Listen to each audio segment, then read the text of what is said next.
Assalamualaikum warahmatullahi wabarakatuh. Selamat pagi anak-anak. Baik, pada pertemuan pagi kali ini anak-anak semua bisa berjumpa dengan saya kembali pada materi pendidikan agama Islam. Pada pagi kali ini Bapak akan membahas tentang prinsip dan praktik ekonomi Islam, atau biasa disebut dengan muamalah. Anak-anak semuanya ada yang tahu apa itu muamalah? Sebelumnya ada yang tahu?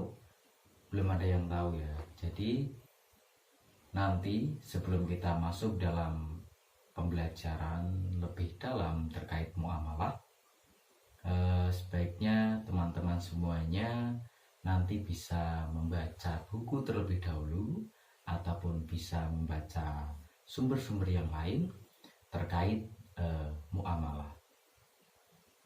Sebelum kita memasuki pembelajaran pada bab muamalah ini, alangkah baiknya kita berdoa terlebih dahulu.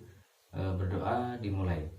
Bismillahirrahmanirrahim. Alhamdulillahirabbil alamin, arrahmanirrahim, maliki yaumiddin, iyyaka na'budu wa iyyaka nasta'in, ihdinas siratal mustaqim, syiratal ladzina an'amta 'alaihim ghairil maghdubi 'alaihim waladdallin.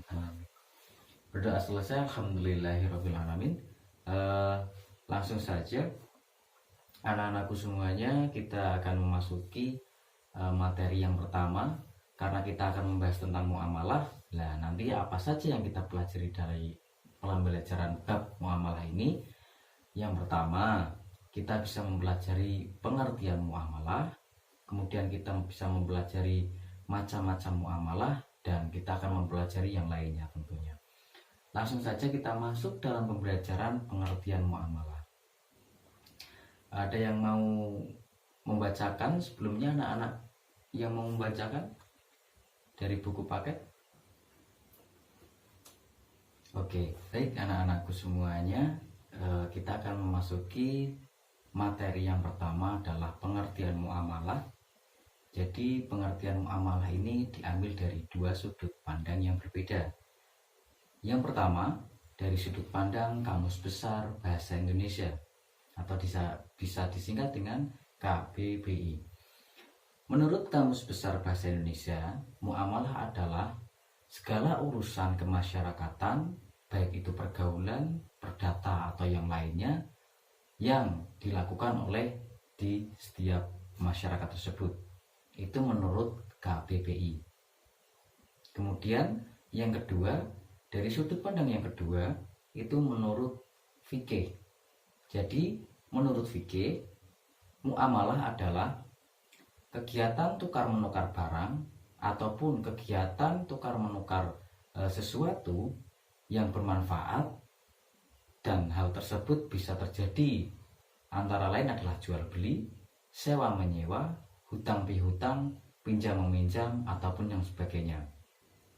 Nah, dari dua sudut pandang tersebut bisa kita simpulkan bahwasannya pengertian tersebut hampir sama, karena kedua kegiatan tersebut dilakukan oleh seluruh masyarakat ataupun seluruh orang-orang yang berada di lingkungan kita.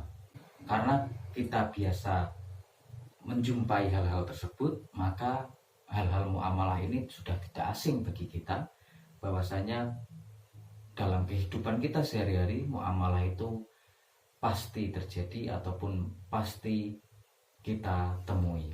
Baik, dalam kegiatan ekonomi ataupun yang biasa kita sebut muamalah ini, itu biasanya adalah jual beli, hutang pihutang, sewa menyewa, pinjam meminjam, ataupun yang lainnya. Itu tidak boleh melanggar 6 peraturan ini. Apa saja itu? Jadi dalam Islam melakukan hal muamalah, yang pertama adalah tidak boleh melakukan hal-hal yang batil. Apa itu hal-hal yang batil? Jadi kita tidak boleh melakukan sesuatu hal yang biasa disebut kita dengan curang, ataupun kita melakukan hal tersebut tidak benar. Yang kedua, itu kita tidak boleh melakukan zalim. Nah, di sini kita mengartikannya dengan aniaya. Misalkan kita melakukan jual beli, kemudian kita sebagai pembeli tidak boleh zalim kepada penjual. Begitu juga sebaliknya. Yang ketiga, kita tidak boleh melakukan pengurangan takaran, kita tidak boleh mengurangi timbangan, kita tidak boleh mengurangi kualitas, dan kita tidak boleh mengurangi kehalalan tersebut. Kita tidak boleh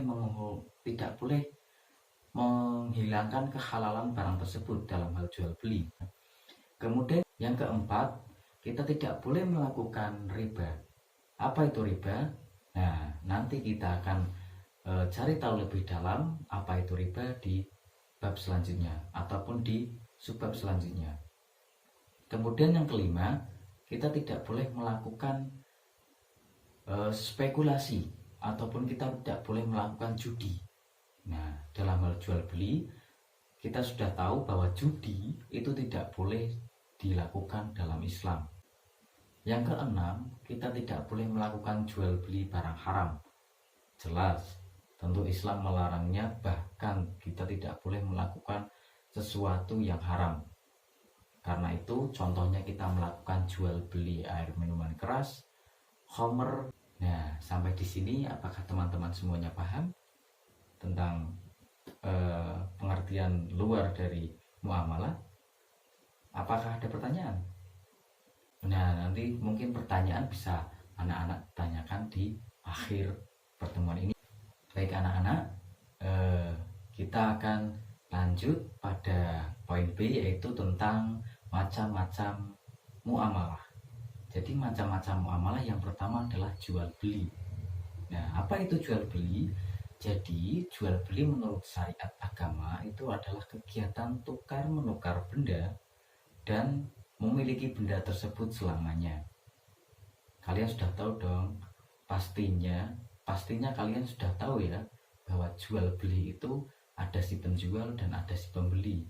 Ada barang yang dijual, ada barang yang dibeli.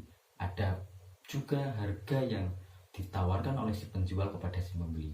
Kalian juga sudah ada gambaran, karena kalian bahkan sudah melakukan sesuatu hal jual beli apapun itu. Maka dari itu mari kita kupas tuntas apa itu jual beli. Yang pertama tentang syarat sah jual beli.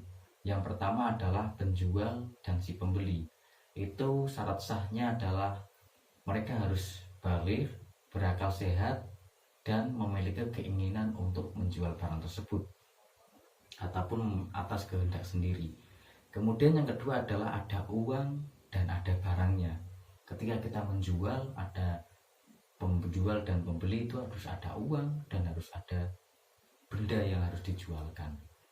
Kemudian di situ harus kita syarat sah dari uang dan benda tersebut adalah halal dan suci, dalam keadaan dapat dipertanggungjawabkan ataupun dapat diserah terimakan. Kemudian keadaan barang tersebut tidak cacat ataupun tidak rusak. Kepada penjual dan pembeli itu, dari penjual barangnya sudah normal ataupun tidak ada cacat sedikit pun, dan diserahkan kepada si pembeli pun harus tidak boleh cacat dan harus normal seperti awal. Kemudian yang terakhir adalah milik sendiri.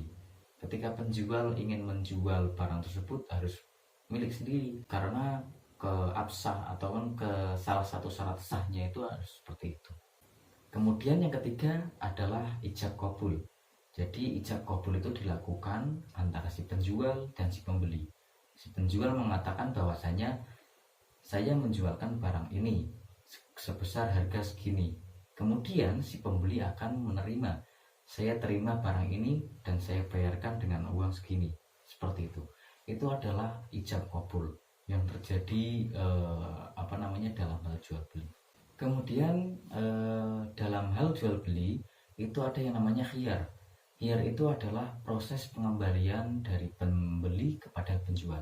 Jadi di dalam jual beli itu ada proses yang namanya ketika kita sebagai pembeli tidak sreg ataupun tidak suka dengan barang yang telah dibelinya, itu dapat dikembalikan kepada si penjual. Dan itu sah-sah saja ketika sebelumnya ada sesuatu perjanjian dari si penjual dan pembeli tersebut akan diadakannya khiyar pengembalian barang itu, maka jual beli tersebut hukumnya sah. Ketiga ada juga tentang riba. Jadi dalam hal jual beli kita tidak boleh melakukan yang namanya riba. Apa itu riba? Jadi riba itu melebihkan nilai ataupun melebihkan nominal dari nominal awal. Masih bingung? Contohnya seperti ini. Saya meminjamkan kepada Anda uang sebesar 100.000. Namun saya menagih 1 bulan kemudian agar mengembalikan uang 100.000 tersebut menjadi 150.000. Nah, itu yang namanya riba. Ada kelipatan ataupun ada kelebihan nominal dari harga awal. Hal tersebut halal atau haram? Jelas, riba itu adalah haram. Maka dari itu Allah telah berfirman pada Quran surat Al-Baqarah ayat 275 yang berbunyi Bismillahirrahmanirrahim wa ahallallahu bai'a wa harama riba, yang artinya dan Allah telah menghalalkan jual beli dan mengharamkan riba. Jadi riba itu adalah haram. Yang kedua itu adalah utang piutang. Nah, kalian sudah tahu ya, utang piutang itu adalah suatu kegiatan yang mana si penghutang itu memberikan uang kepada yang ingin berhutang kepadanya yang akan dikembalikan dengan tempo hari. Nah, utang piutang ini memiliki 3 rukun.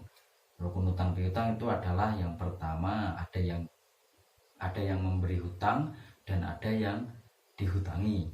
Kemudian ada uang ataupun ada barang, dan yang ketiga itu ada akadnya. Nah, ketika kita akan memberikan hutang kepada seseorang, itu kita harus memberikan akad bahwasanya akan dikembalikan pada beberapa hari kemudian dengan nominal segini, seperti itu. Yang nomor 3 adalah sewa menyewa. Nah, jadi sewa menyewa ini menurut fikih nama lainnya adalah ijarah. Apa itu ijarah? Jadi artinya adalah imbalan yang harus diberikan oleh seseorang atas jasanya. Yaitu jasa apa? Dalam artian ini jasanya adalah jasa untuk sebagai pikiran ataupun tenaga, kemudian tempat menyewa, dan jasa oleh mungkin tidak hanya manusia ya, jasa diberikan untuk hewan pun kita ada dalam ilmu fikih.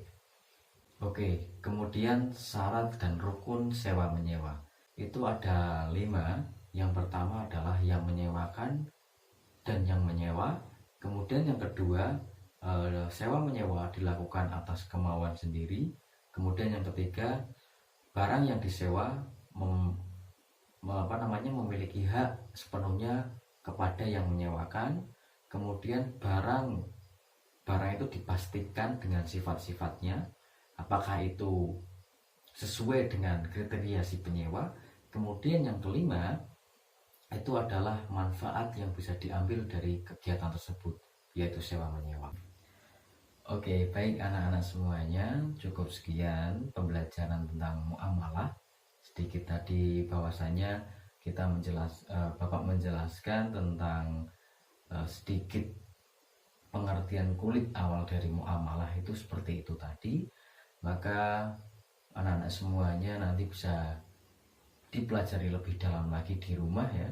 Jangan lupa untuk selalu membaca buku dan mempelajari hal-hal yang berbau tentang pendidikan agama Islam. Baik, Bapak cukupkan sampai di sini. Kurang lebihnya mohon maaf. Akhirul kalam, wabillahi taufik walhidayah. Wassalamualaikum warahmatullahi wabarakatuh.